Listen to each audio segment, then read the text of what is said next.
All right. Welcome to the City of Eureka Springs Planning and BOZA meeting for Tuesday, July 8th. It is 6 p.m. We're in the auditorium, the basement of the auditorium, and so we will start with a roll call. So, Tom, if you could establish a quorum. Ann Salee. Here. Mike Welch. Scott Price. Here. Fergie Stewart. Here. Dave Budakali. Here. Susan Hallman. Here. I'm President Tom Buford, and also present is our staff person, Cassie Dishman. All right, we have a quorum. If we all stand for the Pledge of Allegiance, please. I pledge allegiance to the flag of the United States of America and to the republic for which it stands, one nation, under God, indivisible, with liberty and justice for all. All right. Welcome, everybody that's here. We're going to open with the Board of Zoning Adjustment. We need the approval of the agenda. Motion to approve the agenda. Second. Okay, we have a motion and a second to approve the agenda as written. All in favor? Aye. Okay, any opposed? Okay, all right, passes. All right, we have public comments. Anybody in the public that wants to address the Board of Zoning items on the agenda, please come forward and to the microphone. All right, don't see anybody adjusting, okay. All right, unfinished business. We have none. We have we have one tree removal, 28 Prospect. Sarah Martin, applicant. Removal of 6 trees. Is Sarah Martin here today? Representative thereof. Okay. All right. And could you tell us who you are, sir? I'm Reverend David Angus. I represent 28 Prospect. I'm the vicar at St. James. Okay. Thank you. All right. All right. And I need a motion to discuss. Motion to discuss. Second. Okay, we have a motion to discuss in a second. Okay, go ahead. Do you want him to explain why he's cutting? Yep, that's fine. Okay. Sure, whatever you need. Go ahead and explain what's the tree cut all about, sir. We are seeking permission to remove 6 trees that are in the garden between the church and the parish house. 2 of the main trees we're concerned about are dying or diseased. They're both towards the sidewalk, just as you go down into the garden. There's 2 other trees that are closer to the house that are leaning into the house and into the wires. They're covered with ivy. They're starting to put pressure on the rock walls, so we're seeking permission to remove those. There's 2 additional trees on the far side of the garden that are fairly small, but they're also pushing into the rock walls. Questions about the tree cut permit? Go ahead. I don't really have a question about the tree cut, but I do have a question. I do have some questions, or I have a question that applies to all of these tree removals regarding our ordinance. So, well, I know it's not related exactly to this one. My question is, on the information that is provided to us, if I were to look at this one, which is 28 Prospect, it says seeking to remove 6 trees due to poor health and proximity to the house.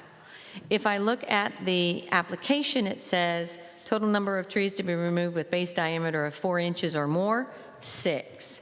If I go to this yellow piece of paper on the back, it shows me where these trees are located. But it also, and I think I'm reading this correctly, it looks like I've got 0 to 7 inches, 0 to 7.5, 20 inches, maybe 0 to 12. I believe that 0 is the circle locating the tree. Okay, So it's not a 0 to 12, it is a 12 inches. Okay, so according to our tree ordinance, the property, dependent upon what size the tree is, they have to replace with. So an 8 to 12 inch tree, you have to replace with 1. A 12 to 24 inch, you have to replace with 3. Large diameter trees and heritage trees, you have to replace with 3.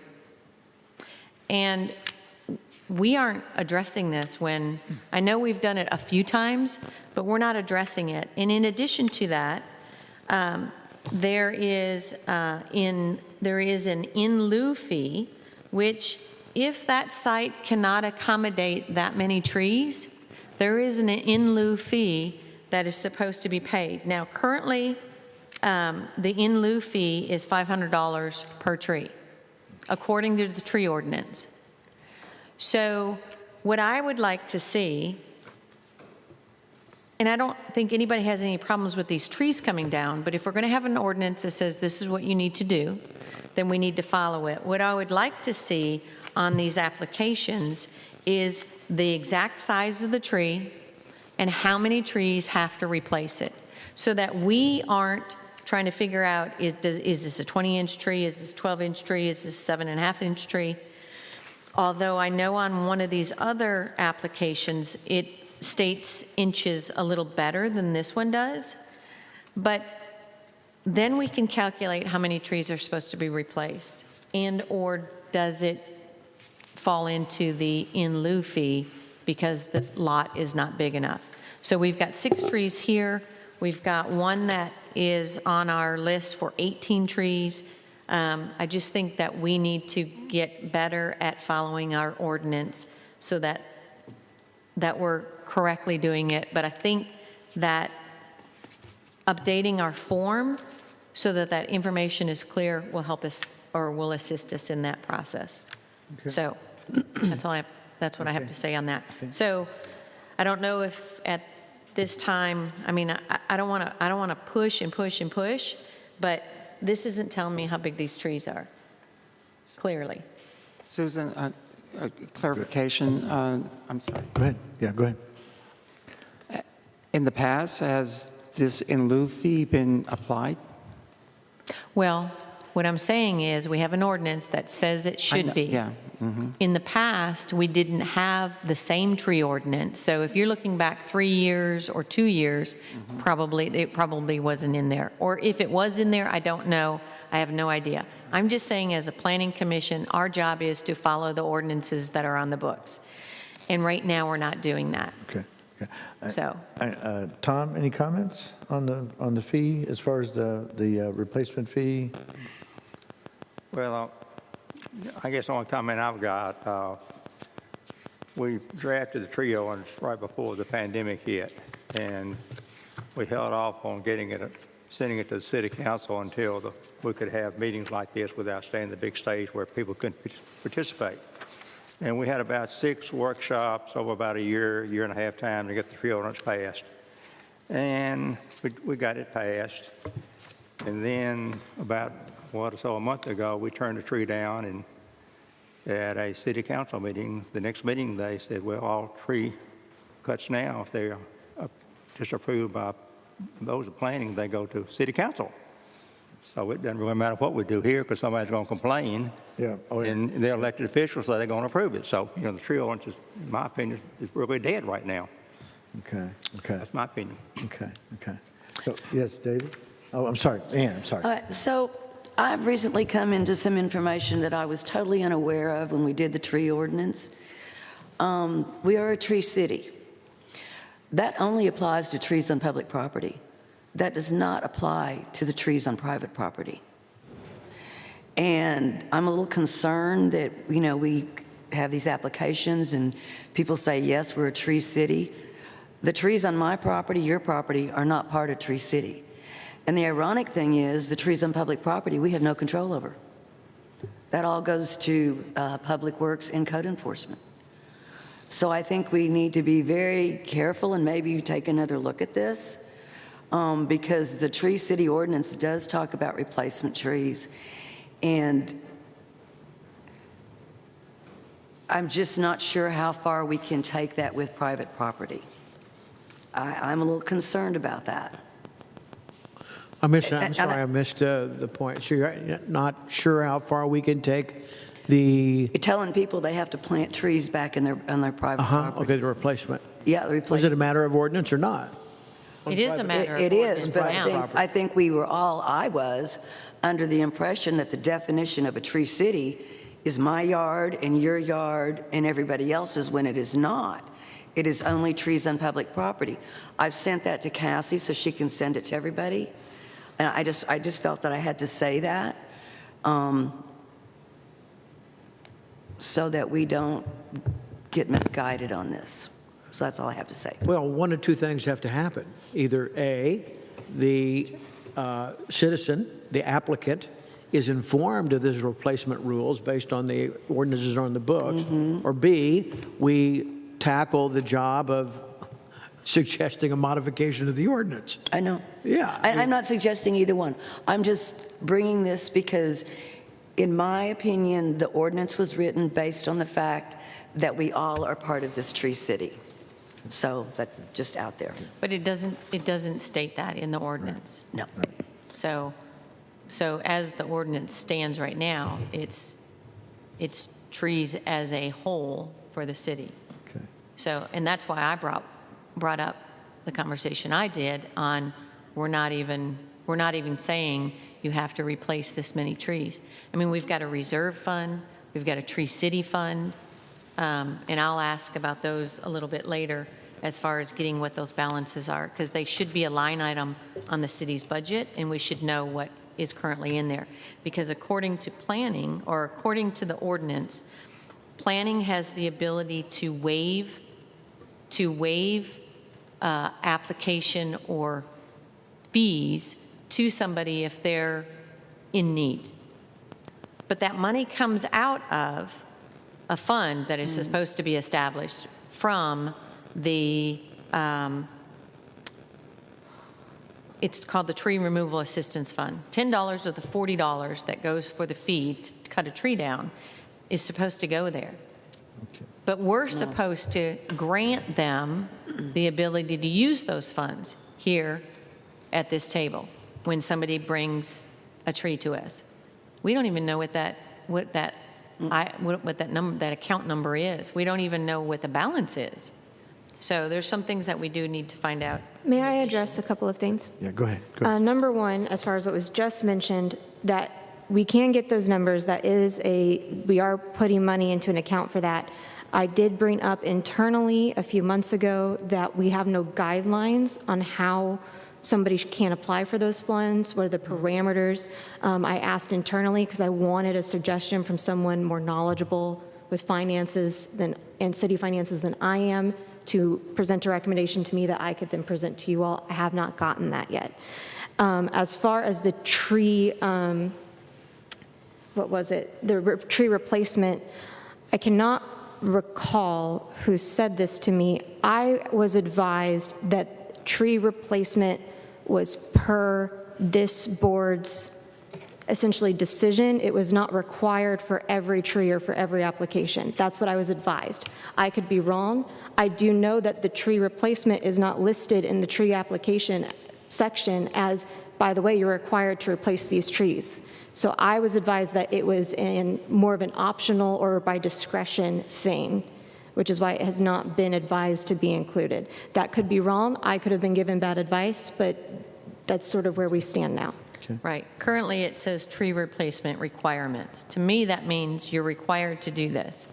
And that's why I was asking if the form could be updated so that we would know exactly what size these trees were and which sizes or how many trees were in that replacement number, so that when this application comes to us, it's complete and we know exactly what we're doing. Okay. I know it doesn't have any, I know this is kind of, it still has to do with these trees coming down. Right. But it's another issue that we need to clear up going forward. Okay. So I have a question. Yeah, go ahead. So going forward, for all trees that are removed, dead or living, if they're not replacing the tree, we charge Well, them? I think that's what, yeah, I think the situation was that my experience, if my memory's working well, is that was usually on a large tree cut. And they were usually like a new property was being put in, and they were clearing a lot of trees, but then they were saying, could you replace these trees? And that's where that replacement fee, I believe, started from. But that's what my recollection was. When someone had to cut a large number of trees, can a certain percentage of those be replaced? And if the property wouldn't handle that many new trees, then that's when the fee would be. Just waiver. Right, would be, right. And that would be done by us during the tree cut application process. Yeah, this sounds a little draconian, but in lieu fees or mitigation fees are not uncommon for a variety of things when you're building and you're asking for 50% thing above standard, and the concept is that the public benefits are supposed to benefit, even though the trees came down, the public entity got some money. Yeah. And hopefully they'll do other things, beautification projects and street projects and so forth with that money. So there's a variety of mitigation things that can go on with city governments. Right. This in lieu fee is just similar to that. But in this particular case here, this commission needs to be very clear on any change that we need to be directing Cassie as to what any changes need to be made on this application form, because that in of itself, if there is replacement required, that in of itself will impact these applications, obviously, and it should. So we have citizen customers here right now waiting for business, and so no matter that whether we have established a weak precedent or not, we still have an obligation here to act on these customers tonight. And so this possibly should be referred to a workshop as opposed to getting back to this application today. We're waiving. Well, if it's a matter of ordinance, I don't think it's either there or not. I don't know there's a workshop. We need to refresh ourselves on the ordinance. Right. Yeah, I think we got to do some homework first, and then we'll decide whether they need to do a workshop, or like I said, if we decide to modify the ordinance, then that's a whole layer of applications. So. Question then, as far as these tree removals on the agenda tonight. Right. We're going to. They are all subject to the current ordinance. Right. As and we're going to just charge go people. through. Yeah, we're going to go through and look at this one, and my question is back to the applicant. The trees that are too close to the house, when you say too close, can you give me an idea what too close is? 6 to 8 feet. Okay. And the trees that are, and the two that are dead, did you have an arborist or anyone look at, when they say they're dead, the leaves are, give you an idea what dead is in your opinion. One is clearly dead. There's no living leaf on it at the moment. There's another tree that is also a redbud tree. It has a lot of ant damage along the base. Okay. It's just hanging on by a thread. Okay. It sounds like the ivy's probably choked them out too. That's what I was thinking, is exactly the same thing. Those are the two larger trees, and they're the ones closest to the house that have the ivy. But there's 4 on that side of the garden area. All right. So you've got, so right now, just looking at your application, you got 3 that are dead, according to the number here, and then 6 that have a 4-inch diameter or more. Now the 6th, 2 of them, I'm assuming, are where you've got 2 are close to the porch, I guess, of the house. Is that correct? You got. I'm not sure what they're referring to as. It on the application is of the 6, 2 of them are dead, 2 are too close to the house and utility line, and 2 are not healthy. Right. There's 2 trees on the back side of the garden. One of them is closer to the porch off on the back, but it's those 2 trees. I think the 3rd tree you're referring to that has died is one of those, and the other, they're both impacting the stonework down below. Okay. And did you ever have an arborist look at any of these? I was just one of the questions I asked. We had the city inspector come. Okay, so Paul came by and took a look at this? Okay, good, okay. Paul, could you come up for a minute? Let me get some information from Paul for us. Paul, could you tell us a bit more, maybe some more details about the situation on this one? Well, if you look at the ones that are closer to the house, they're pretty much leaning, and they had some dead up on top. All these trees, I think, are pretty close to a retaining wall. I think the one closer to the streets, pretty close to retaining wall, and the ones down low, they just wanted to take out only about 3 to 4 feet from that retaining wall, too. Okay. All right. Anybody got any other questions? I make a motion that we approve the tree cut at 28 Prospect.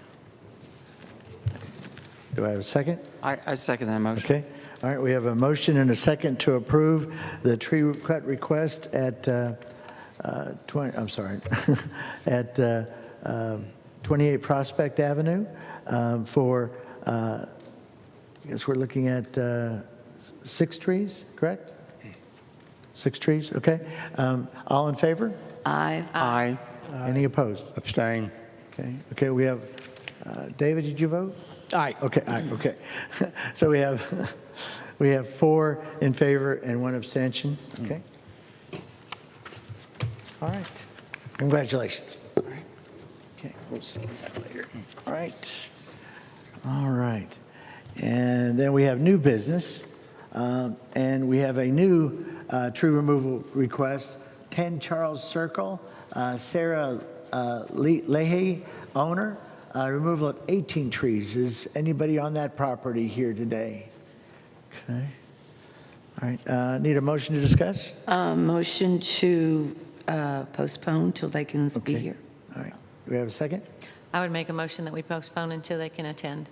Okay, so we have a motion and a second to postpone the 10 Charles Circuit request of Sarah Leahy, owner. I second that. All right, and all in favor? Aye.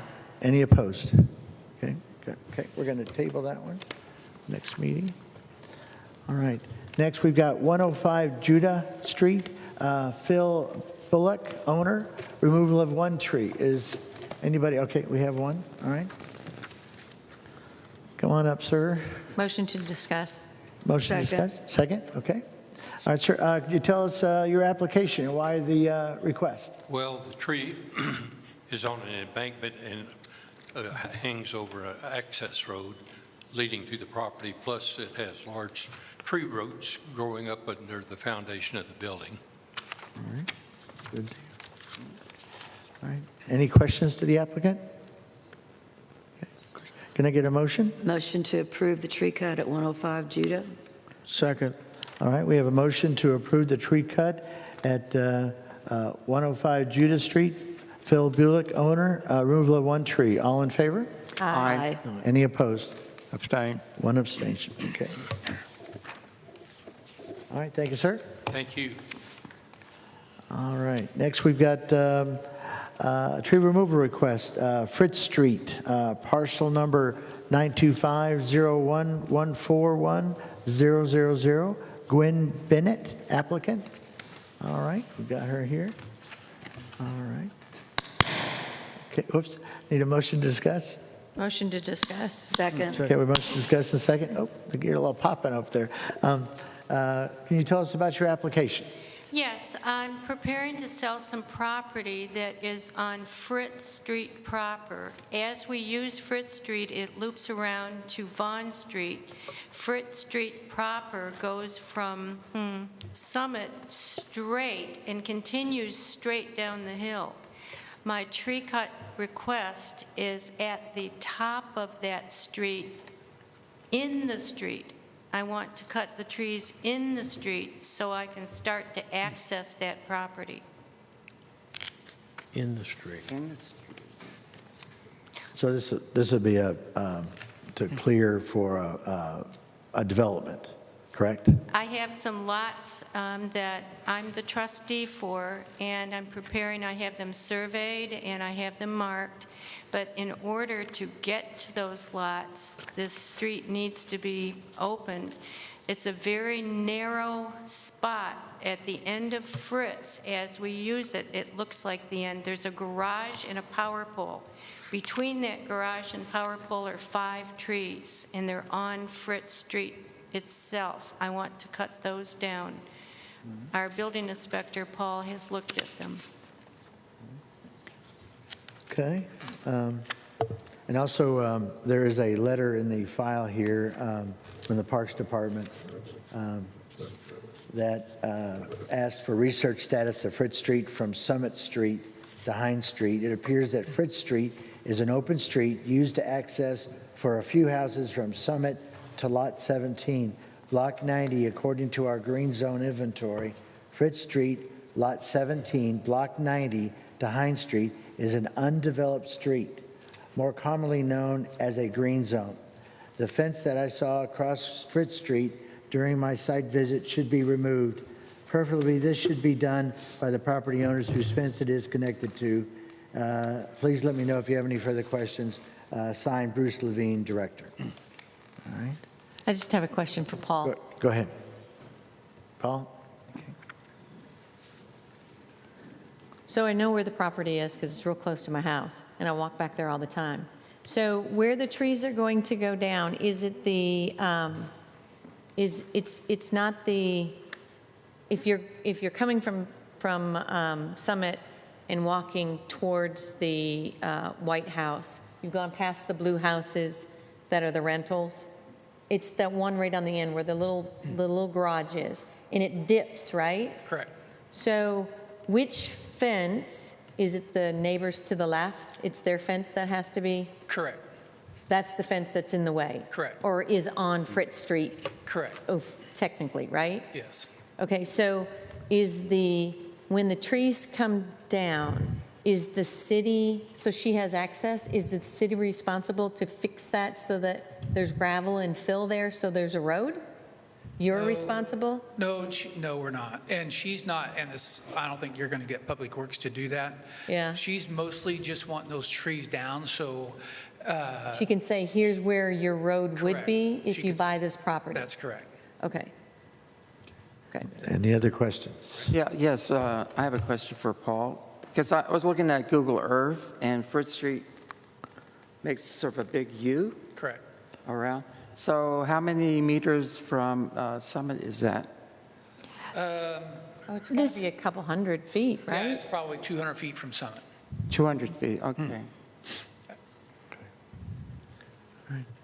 Any other questions? Does it take? Okay. I make a motion that we approve the removal of 4 trees, Fritz Street, parcel 925-01141-000. Second. Okay, we have a motion and a second to approve the tree cut removal request, Fritz Street, parcel number 925-01141-000, Gwynn Bennett applicant, removal of 4 trees. All in favor? Aye. Any opposed? Abstain. Okay, 1 abstain. Thank you all, and thank you for serving. Thank you. All right. Motion to adjourn? Second. Okay, we have a motion and a second to adjourn the Bozing meeting. All in favor? Aye. Any opposed? Okay, all right, Bozing meeting is hereby adjourned. We will now adjourn the Planning Commission meeting. First off, need an approval of the current agenda as it written? I would like to add something, please. I want to see if we could add, I've got some questions about the CUP application, so I'd like to have a discussion about some updates on that, please. I second that. Would that be number 6 then on our items? We could do it at 4 if you want to leave the minutes and the agenda setting for later. Okay, we can do number 4. Okay, that's what we'll do. Put that to 6, okay. All right, yes, I'd like to add a discussion of the tree cut application. Do you want that at 6? At number 6? Or number 5? Number Sorry, five. number okay. 5. All right, okay. All right. Yes, ma'am. I'll second that, Tom. Okay. Didn't know if you got a second. There are no minutes to be approved, so Okay. that should be removed. Okay. Oh, All right, we don't have any minutes. Okay. so we're 3? All right, so that's easy. So I need a motion to approve the amended agenda. Motion to approve.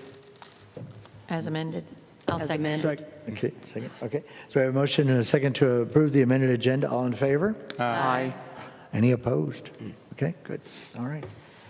Public comments. Anybody that would like to come to the before the Planning Commission and make public comments, please appear now. All right, not seeing anybody approach. Okay, all right. Unfinished business, we have none. New business. First, metal buildings.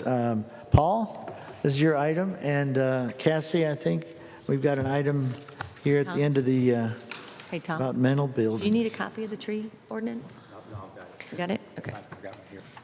So with the document that I provided, the front is just what we currently have that we're looking at changing. This is slightly amended from what I sent because for some reason our online code has a couple of sections below number 4 that are supposed to belong to planned unit development, so I made sure to take those off for this printed copy. And I've spoken with the powers that be about getting that fixed.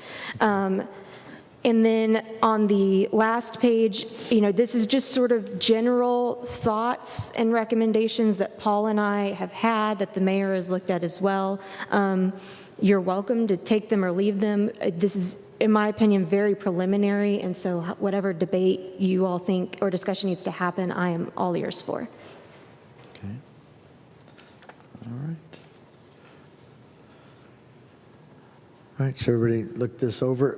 So we'll probably, unless somebody wanted to make a motion now, we'll just wait till our next meeting and approve it at that time, unless anybody has anything that's really, okay, go ahead. Yeah, I mean, I think there is a need for metal. I think there is a want for metal buildings in Eureka Springs. Are we, so I think really the question is not necessarily about the materials, it's more about where we'll allow them, right? So sort of to recap our discussion from last time, since I know you missed it. Currently we have, our code says that metal buildings are not prohibited, or they are prohibited except in C2 and industrial. And even in those zones, they have to be completely covered. Paul and I would like to see it changed so that they're at least no longer required to be completely covered. Maybe we require a covering on the facade. Maybe we determine certain metal finishes are allowed versus others. Whether or not we want to open that up to other zones or change it, I think is really dependent. I did write on there, HDC doesn't have necessarily any guidelines regarding metal buildings. They view metal siding as more of a case-by-case basis, because metal siding is not going to go on a 100-year-old building, but maybe if you're building a new build, maybe it could be appropriate. Sure. So there's not really any clear direction from that lane either. So it really depends on, do you just want to focus on, C2 or industrial? Do you want to make rules about residential at all, or leave it as it is? Really open for your discussion. I think for myself, I always get confused when you say metal building, and that's really, instead of a stick frame, that's a metal building. And then what you put on the outside of it is determined by whatever materials you use. Am I correct on? Well, a metal building is going to have metal frame, metal building. That's what I'm talking about. But right now, it's not the siding, it's the structure that's metal, not the siding. Correct, but right now you can't put metal siding on a. And I understand that too. So I get the metal building, but I don't know enough about metal siding to know what every metal siding looks like. Is it just kind of general, like the aluminum siding? Are there any new metal sidings that would be on the facade or whatever sides of that metal structure? Are there any that look, I'm not familiar with, I've seen some, the barn dominiums and things like that, but I just don't know. So what we kind of worked off of was, I think, was it Rogers too on that? We were looking at Springdale's. I don't think either of us felt their design guidelines gave a ton of clarity that we wanted. Yeah, but mostly what we was kind of looking at was no ribbed or no corrugated on the front.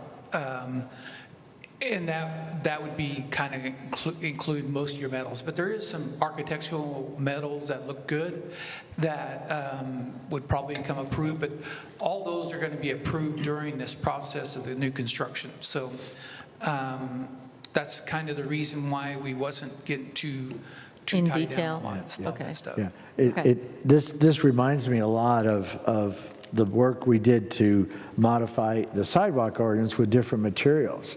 And I went to Berryville and actually went and looked at a fabricated building maker that makes these things, and I had no idea. There are so many variations. There are so many different things, and some of them, unless you walked up and actually knocked on it, you'd think it was wood.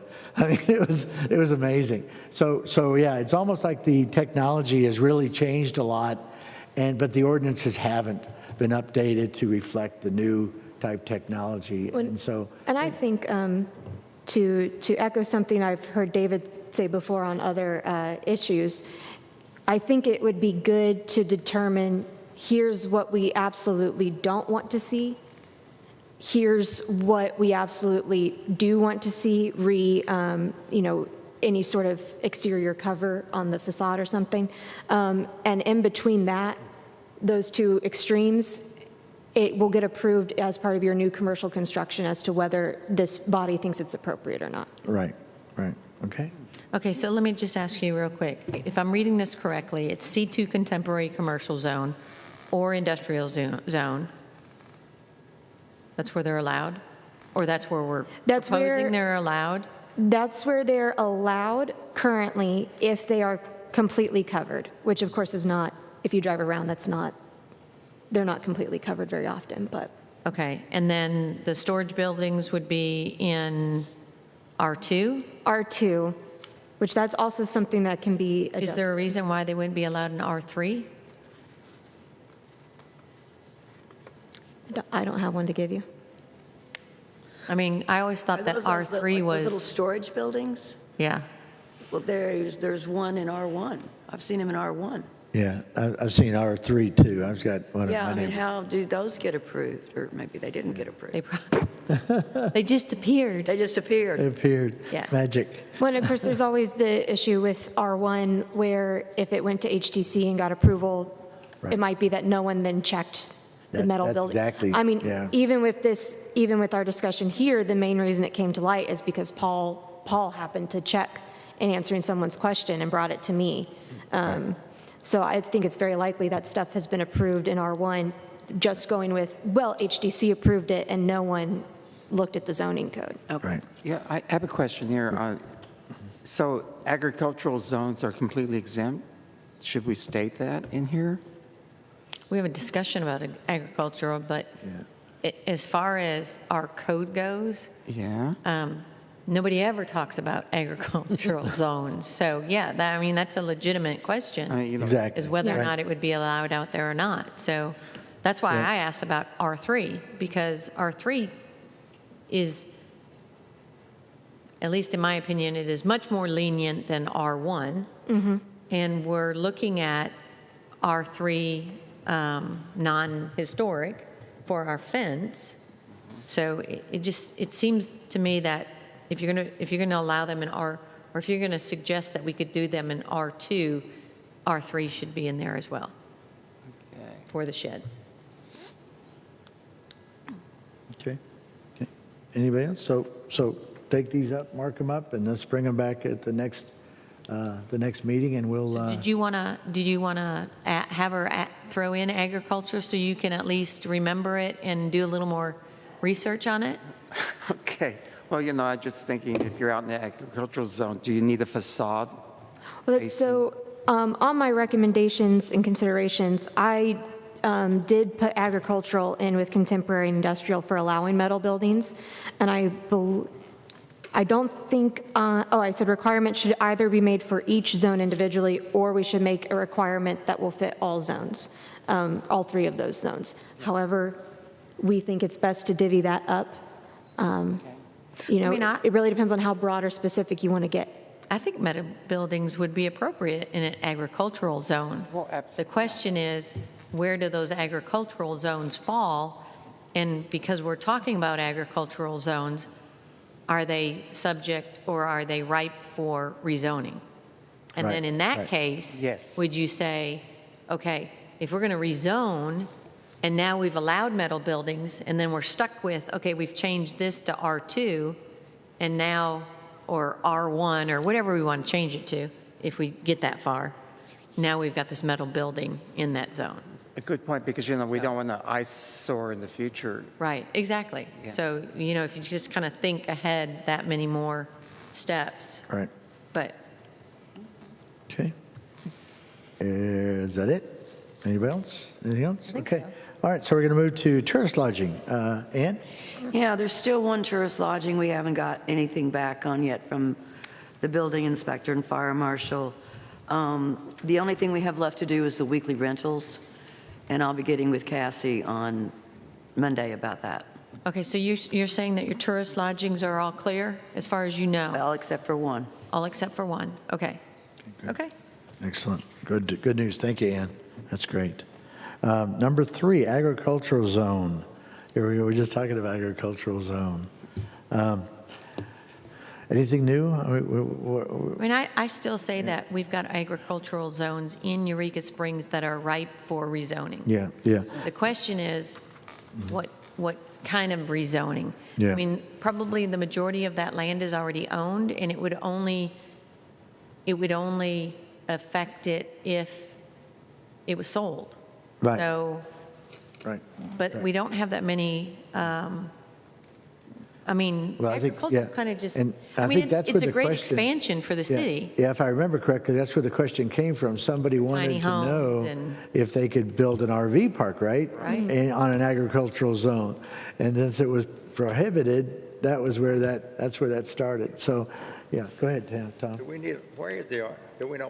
know where this zone is? I mean, is it? I think we have multiple agricultural zones. Don't we get to There are it? multiple there, and they're all around sort of those areas that have been added to Eureka Springs in recent decades.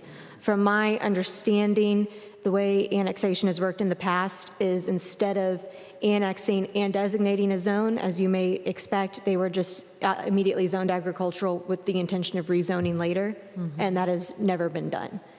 Some of them may be appropriate to stay agricultural, and some mayhaps should change to residential or commercial. What's the terrain of this area? Do we know? I have not been out to investigate myself, although I imagine it's similar to the rest of Eureka, hilly and wooded. It's probably pretty rough, I'd be Yeah. guessing. It's probably pretty rough. Probably uneven. I'm guessing they're not largely served by public water and sewer, right? Oh, yeah, they're definitely not. Yeah. My guess would I be wouldn't that wouldn't think have so. any connection. Well, I guess I wanted to make sure that Susan's point was taken seriously, and that is if she has an idea of where those agricultural zones would be, those portions of the agricultural zoning, which would be low-hanging fruit for rezoning, then that's what we need to focus on. Yeah, I agree. Correct. Well, I mean, I think I the don't know reason. exactly where that is. You know that. Yeah, I think the reason why we started this conversation is because we were talking about RV parks, tiny homes, and is there somewhere in Eureka that is appropriate or would be appropriate? And immediately you go to, okay, what areas are undeveloped? And those tend to be the agricultural zones. And so rather than where we went ahead and changed the lot size in R1 to smaller sizes so it could accommodate those, is there an area that, and I mean, if you have a developer come in, they're going to have to figure out the utilities and the sewer and all of that anyway, roads, whatever. So I don't think that is necessarily the most important thing. I think it's just that are we open to expanding some zones into some other uses so that the city can expand or grow? True, yeah. And what is the hot growth area? It seems to be that people are tending, especially in a town like this where the average age is 53, how big of a house do you need? It tends to be more of a tiny home or something like that. Right, So, right. Yeah. Anyway, Okay. I think it's a big conversation. So I can work with, I'm happy to work with Cassie and see if there's some areas that make more sense if you want to continue this discussion. I think it's a good idea. So, Yeah, I think would only be important, or not only, but primarily be important that if there's something we're going to be doing that's going to stimulate or create metal building, make it easier for people to build different kind of structures they can't build anywhere else.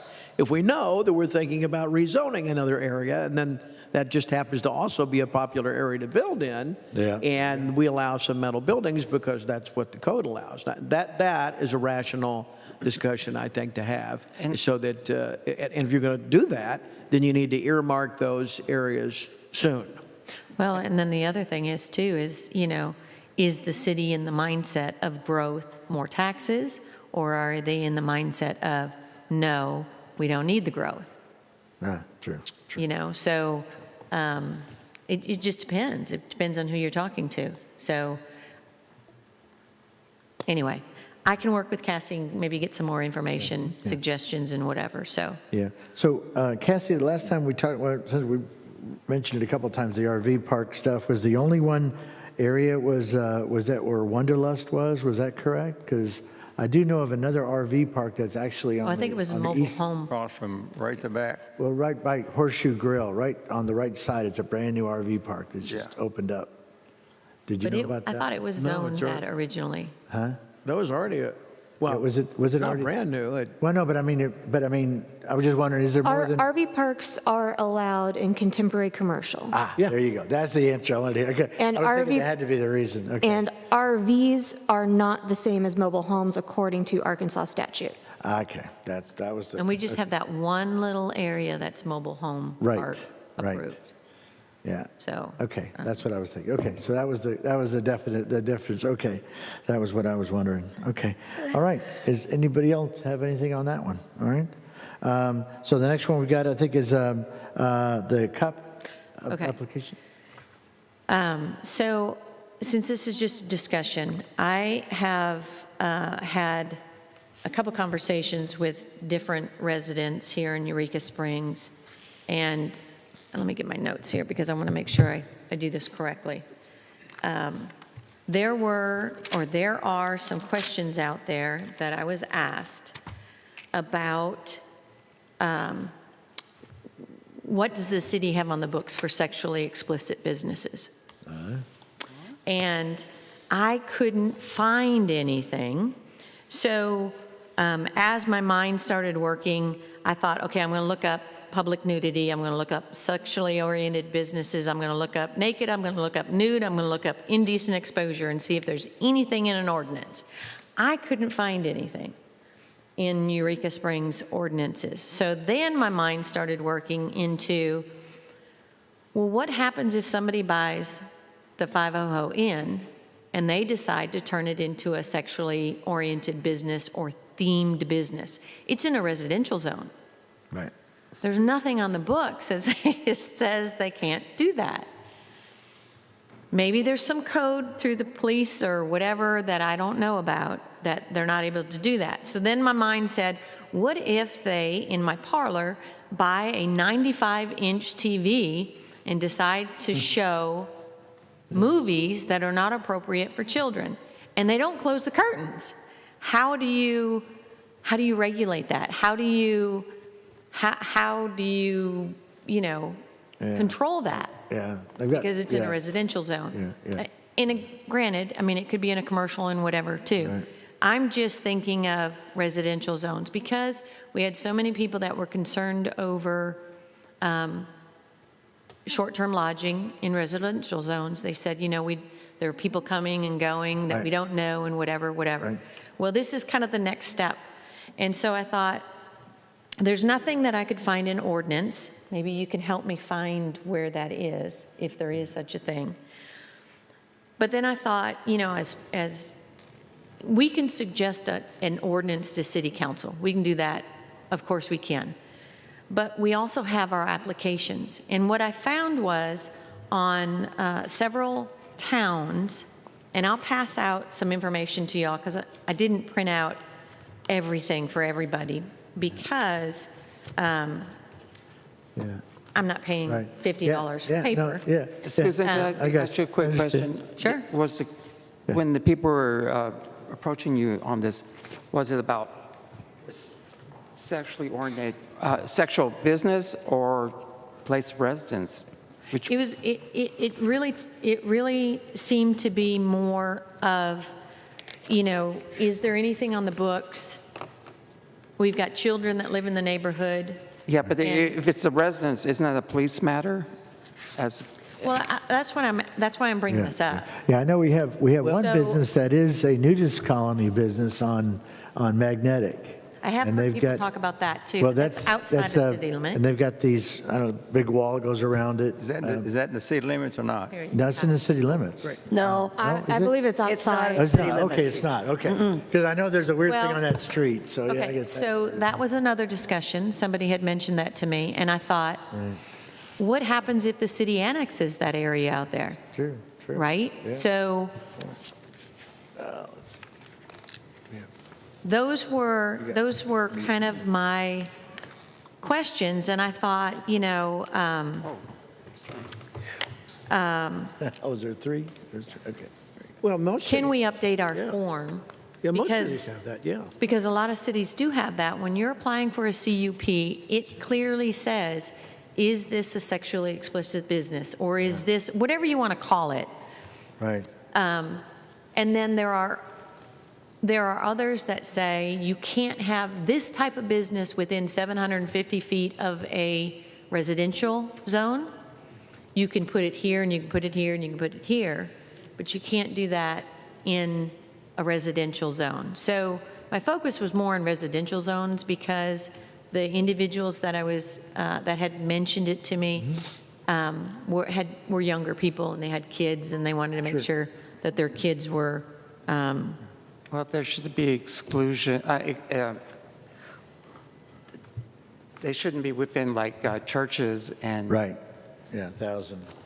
Well, I'm just trying to find out what's on the books, right, at this No, point. I think that's And then because the we do- next yeah. thing was, Yeah. since we control our applications, if we were to make sure that somebody indicated that this is what we're wanting to do,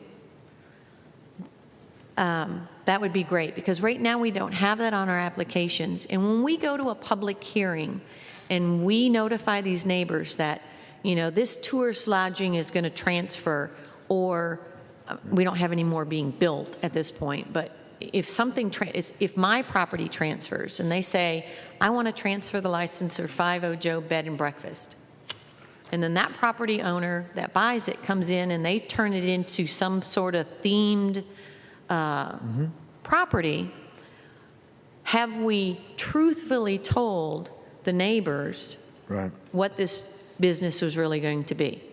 And the other side of that is, I know that the property or that the residents have the ability to complain and bring it back to planning. And if, what is it, 80%? I think it's 20%. or 20% say we don't want it, then we could take that CUP away from them. But then they have the opportunity to appeal it to city council.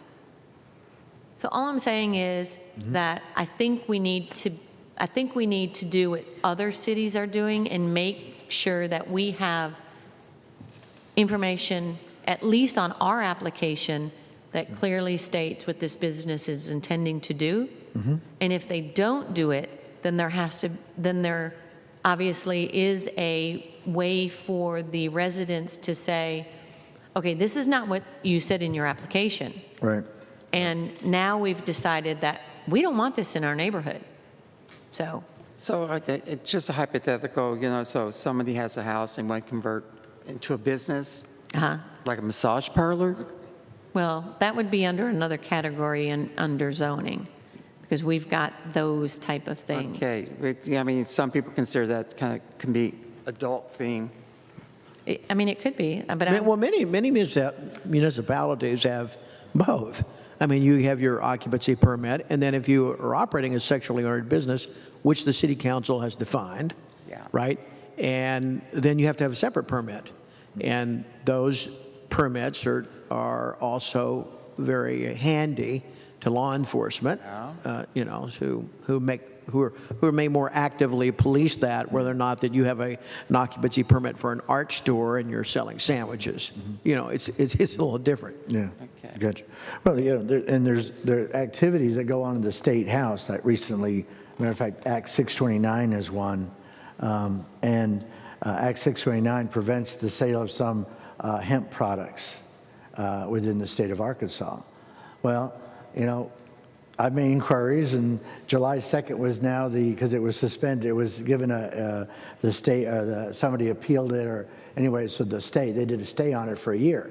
but now it's enforceable as of July 2nd. Well, we have 2 businesses that are inside the city limits that are selling these products. I've talked to both the business owners, and they're going to wait till somebody tells them not to sell it anymore. So a clarification, are we talking about adult items? Well, I mean, they can only sell to adults. It's a what is it called? Hemp-like products, CBD oils, and some other things. Oh, okay. So there's Act 629 now prevents that sale of certain items. I don't know if that is the term CBD. There's a different thing anyway. But what I did was I tried to find out, and I asked the sheriff and I asked the state attorney generals, and they said it's up to the city. And I said, well, wait a minute, it's a state law, But going back to what you're saying, there's a lot of interpretation that happens that, like I said, is the police chief going to enforce it or, but I agree, we ought to look at public safety first. So what, oh, I'm sorry. Go ahead. Yeah, go ahead. Well, I agree with Susan. For those of us that have been on the Planning Commission for a while, I think we can agree that people are not quite truthful when they come before us and tell us what they're going to do. Yeah. And if we have that on the application, my expectation would be, if it's a CUP and they have to send out to everyone within 200 feet, they specifically explain to those neighbors what this sexual whatever it is they're going to do. Right. I also think it's important that we look at maybe an ordinance change because the legal nonconforming, they don't come to us. So they could transfer a bed and breakfast and do whatever they wanted. And does legal nonconforming even go within 200 feet? Do the neighbors know? Or is it just transferred? It just transfers. So I think it might be worth the ordinance change too. Yeah. And like I said, there's 2 sides of this. There's the planning application that we have control over, and we can update and indicate those additional items on there. And then there's the letters that go out for the public hearing. I think those need to be clear. But then, there is also an ordinance, and obviously I've given you a copy of this. There are cities all over that have this, that have ordinances that specifically state what is allowed in a city as far as this goes. But I couldn't find anything. And maybe I'm completely wrong, or maybe there is something out there I just don't know about, but I couldn't find anything on the city site under ordinances. And so I think at the very least what I'm asking for is that we look at our application and we make sure that when we send out those public notices that the residents are very clear as to what is coming into or what somebody is buying and what they want to turn it into. And if they don't follow that, or if it's not clear, then again, the residents have the ability to say, we don't want it in our neighborhood. Well, we would have the ability to say, if it's illegal nonconforming and they buy a bed and breakfast and then this happens, we can go in as a planning commission and haul them in and show say, cause. no, Well, and then you have, kids. Can kids be there? Can kids not be there? I just get, you hear so much about trafficking, right? Well, what happens if there is a 50-year-old with a 15-year-old? I mean, there's some freaky stuff that goes on out there. I just think that we, as a town, need to make sure we're clear. But I think at a minimum, like I said, on planning, I think our application needs to be very clear, and that type of information needs to be disclosed. So Susan, so currently, if someone comes before us and wants to put in an adult bookstore that sells novelties, they would have to get approval here. There's nothing saying they can't do that. Well, again, I tried to research on the city site for ordinances that had certain words in it, and I couldn't find anything. Yeah. So I just need a clarification that it's either on the books or it's not there. Yeah. Yeah. So a couple things. Application, I think we need to look at, and then Cassie, if you can maybe help me find something in ordinances that maybe would address this. Yeah. And if there is nothing, I'm not sure it's planning's place to create an ordinance for sexually oriented businesses. I think it's city council. So if there is not, so absent an ordinance that details sexually oriented businesses, and I would be surprised if there's not something. No, I know there's an adult cabaret in town, so I know that. Oh, no, I'm saying, but yeah, there are adult, Oh, you mean there are adult cabarets in a lot of cities that have ordinances for that. My point is We're that, talking right now, I think for purposes here, we're just talking residential, right? Yeah, my questions were residential. How can we create an environment that is safe and morally acceptable for families that have Well, kids? yeah, for residential, is someone coming in and putting something sexually, they'd be trying to convert it into a business, wouldn't they? Because I Well, they can't can do that with think my of any- business. It's in a residential zone. Okay. I mean, I have, what, 4 buildings that has a CUP. Yeah. It's in a residential zone. It's a bed and breakfast. But if somebody decided to come in and buy it and turn it into a themed bed and breakfast or whatever they want to turn it into, okay. or if my neighbors sold their tourist lodging and they wanted to, I mean, it's already a business in a residential zone. So that's all I'm saying is that I just think we need to look at it and we need to clean it up Okay, so that, I agree, yeah. You know. Okay. All So. right, so you're going to get with Cassie and see what you can find? and Yeah, I'm get gonna back see to what us? I can- So we'll leave that on one of the items for next time? yeah, I'll put it Okay? on the agenda. Okay, all right. So the next thing we've got, tree cut. I believe that's Tom. Yes, something has happened to our tree removal application. Back when Glenna Ruth was the staff person, we got an application for tree cut where the doggy car wash is there on West Van Buren. And as required, the person had marked the trees with tape. I remember. But he used the orange survey tape. But he also had the property surveyed with the orange survey tape along the property lines. So I went out and looked at the trees and walked down there and counted them and looked at it. And I came back and talked to Glenna Booth about the fact he'd used the wrong color tape on the trees to be removed. She said, well, how did you get on the property? I said, I walked down there. She said, it's private property. You can't do that, Tom. So we added at that time, this has been several years back, language on the application said, as long as the application was pending, the staff person, the building inspector, and anybody on planning had the ability to enter that property at that as part of the application process. We add that language to the tree removal application. It's not on there in this application here. We also, 2 years ago, changed got a new tree ordinance, and we have on this one number of antique trees, 50 years of age. That's no longer relevant. With a diameter of 36 inches, that's not relevant. So something has happened to our tree application. Some way we've either used an old one that is not, I don't know, something's wrong. I mean, the application no longer fits. And we left off language.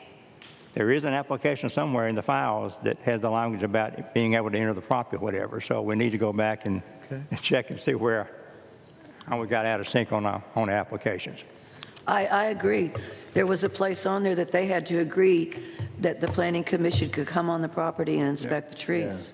Yeah. Or anything. Or anything, yeah. I know, I've always made sure that when I've visited a property, that maybe the owner or somebody who is representing the owners out there, and I've always asked permission, but you're right, it should be. It was on that. We changed the application. It was on the application as part of the, when they signed that, they gave you permission to go on there as long as the application was pending. And we had an application that said that for a long time now.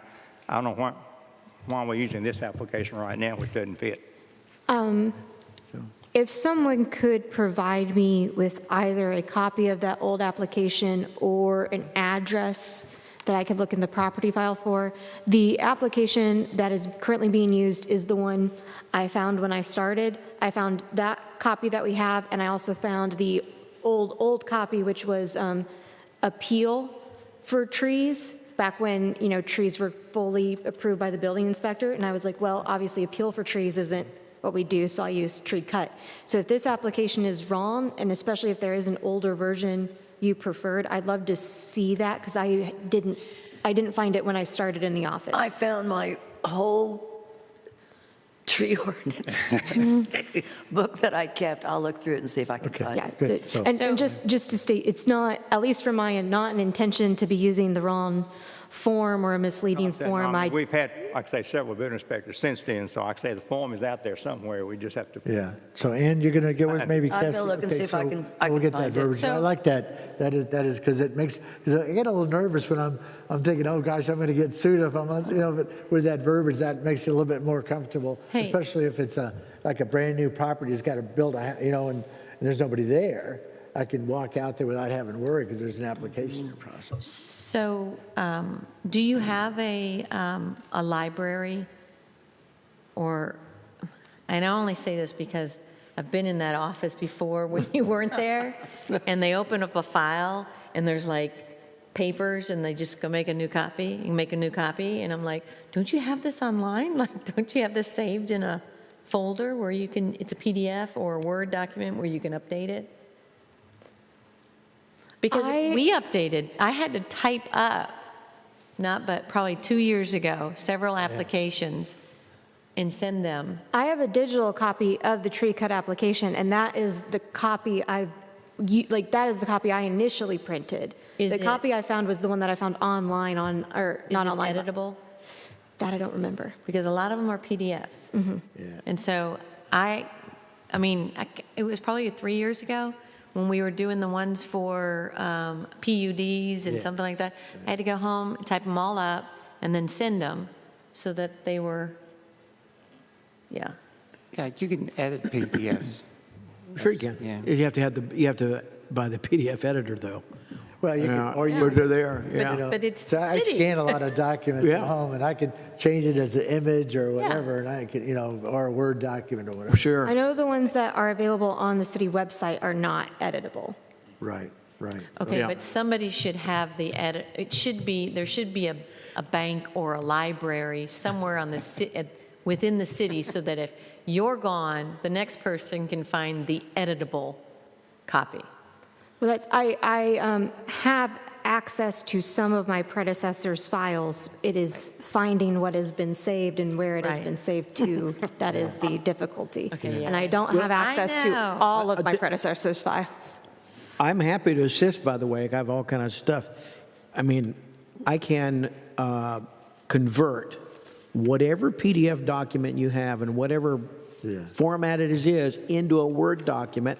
I can send it back to you. You can play with it. I can do it in Right, minutes. right. No, I'm serious. If you want to make changes, I'm happy to Yeah. take that Oh, off yeah, your burden, because absolutely. That's if you a don't great have idea. that tool available to you, don't Yeah. do it. We're doing it all the time. Yeah. You just send me that. I can take it, convert it to a Word document, and then you can change it any way you Right. want, and Good deal. just like that. Good deal. Yeah. Or No problem. she should request that the city purchases her. Well, but we're no, I said that. But version. no, we're a planning commission. We're all in this together. You know- It's something I I know. can do in 5 minutes. when So I first- while we're waiting on them to approve that, Right. right? Why don't I just convert it? When I You first know? moved here from Richardson, Texas, being a telecom design engineer and working in a testing lab with the most modern technologies available to man at that time, and I moved up here, and they were still using those big green line forms to register you as your property down in Carroll County. That's what they used as their tax records. So that was in 2012. They've just now finally modernized that department, and they just got an award for being modernized. And I don't know. So modernized in Arkansas means that you're up to 1980s. Okay. So yeah. I mean, we're getting there, but it's Well, I'm just saying this is a lot easier than, Cassie, you printing out the form, typing in a change, going back. Yeah, we can just edit it, and then you can do it in a heartbeat. I have a quick adjunct question on the tree application discussion, and it relates to the building permit. If I want to, and it's one of the applications which we tabled made me think of it, is that when a person files for a building permit, right? I want to build a new house, I'm going to make an addition, and that requires some trees to be cut. Isn't that the time that you make a tree application or the permit? In many cities, it's contemporaneous, right? It's the same two documents. And we're not asking to cut trees before you've approved a building permit, right? think we do. So what you've seen in the last few months, there's been several new house permits, and they all came here before they even had their plans ready. Or they had their plans ready, and then they stake it out where it's going to go. And the tree permits are always before the building permit.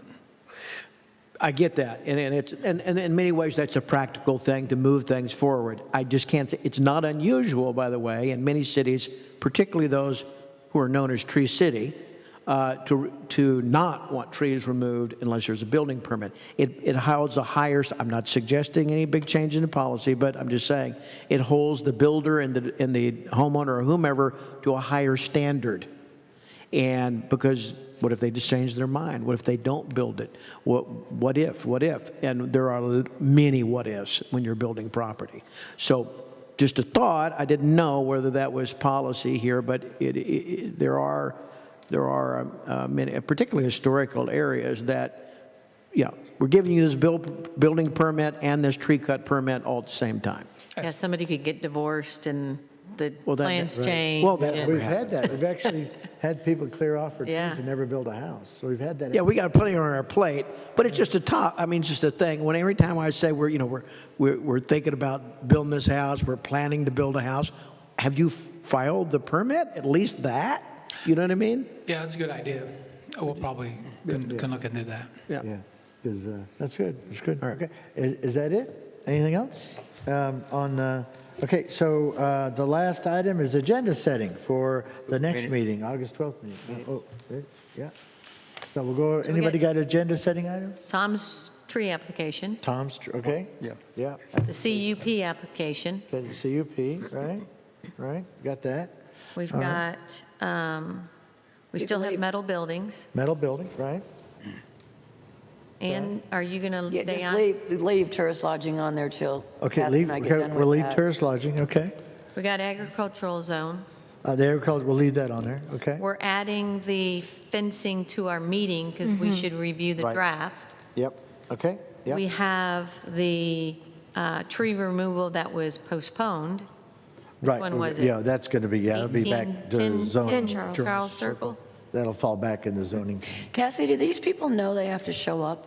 Yes, I email everyone. I sometimes do it a day late, but I try to email them after I send the packets out to all of you, saying, just so you know, you're on the agenda, you're scheduled for this day at this time. Depending on the application, I sometimes recommend people come up versus saying you have to, because not all applications demand that they be present. Okay. So I don't believe tree removal requires you to be present. I do always advise it.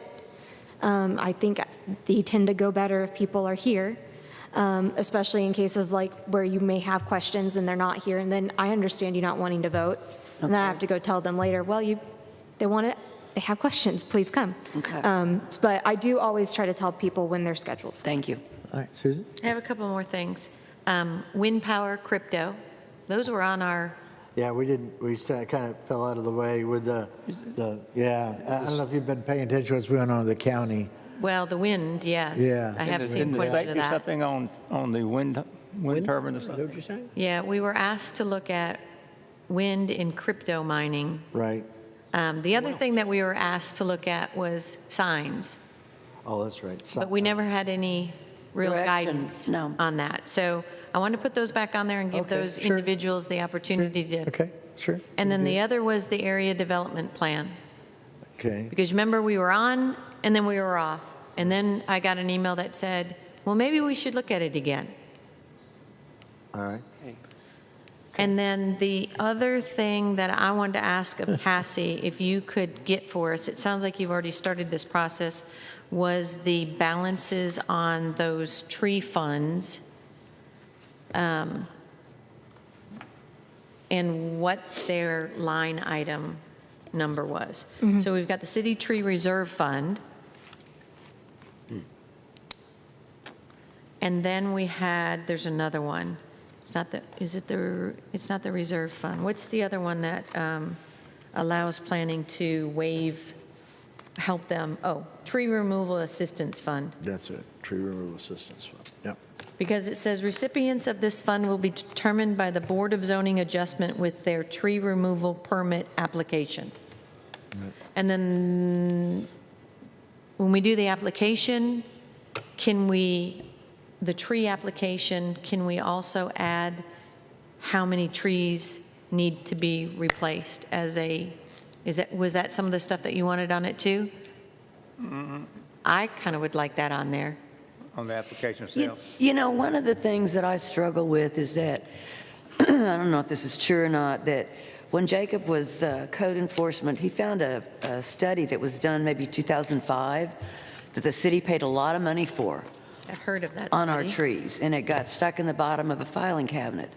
We don't know what our canopy is. We don't know if we have too much canopy.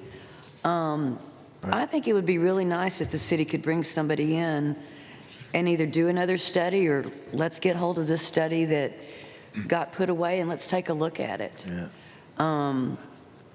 And that study showed how I'm many not- trees were really within a year or two of dying, or that were healthy, or that, What I was told is that there was a recommendation to certain trees to come down, certain things that needed to be done, and those trees that were supposed to come down then, some of them were falling over now. So I would really like to see that report, because maybe we've got too much canopy. Yeah. You know, I mean, you can remove a lot of trees and it doesn't look like any trees have been removed. Okay. Okay. We can add that. So Cassie, could you find if that report exists? Okay. Thank Yeah. you. Okay. just as All a right. clarification Okay, on go ahead. that Yes. thing that I was asking, it's this. Maybe there should be The way tree for replacement that requirements. wind and crypto coming up, but is that to prohibit it? Yeah, it was to come up with, we don't have any, anything Guidance. that discusses if somebody wanted to put a Bitcoin farm in the city. So it would be basically what it is. ahead of it. Right, get ahead of it. Yeah, that's all that is. Okay. All right. Anybody else? Okay, so we're ready to do commissioner comments. Nothing. Okay, great. Anything? I just want to again say thank you, Paul and Cassie, for the research you did. It's very valuable. It's appreciated. Susan? I have nothing. David? Good, thank you. Tom? No comment. Okay. The only thing is, I had a really good time at the city birthday party. It was very well attended. We approve the And, minutes. Oh, we're not going to do the minutes. We didn't get the minutes. We were saying earlier, we don't have the minutes. So the birthday party of the city on Friday was very nice. Mayor was there. I was there. Michael was there, and Rick was there. A little too late, but you were there. Right. Yeah, that's okay. Anyway, but we had a pretty good time, and the town has been it's not full, but it's occupied. So we have a few tourists, but not as many as I would like. But I think we're all doing a great job. Keep it up, guys. We're hitting a lot of activities. We're getting a lot of stuff done, and I think I'm proud of each one of you for sticking it out and getting it done. So with that, I need a motion to close. Motion to adjourn. Second. All right, we motion and a second to adjourn. All in favor? Aye. All right, we are adjourned.